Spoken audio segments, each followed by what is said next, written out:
Hi friends అందరికీ. ఇదిగోండి మా పప్పీస్ కోసం అయితే ఫుడ్ ప్రిపేర్ చేస్తున్నా.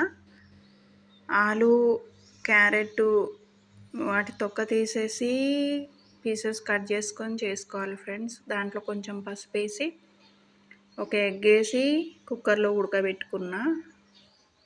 దీన్ని 3 విజిల్స్ రానిచ్చిన తర్వాత స్మాష్ చేసుకోవాలి మొత్తం.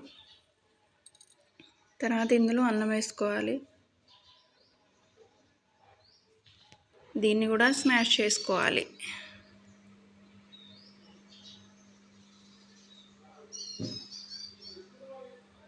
మొత్తం స్మాష్ అయింది ఫ్రెండ్స్.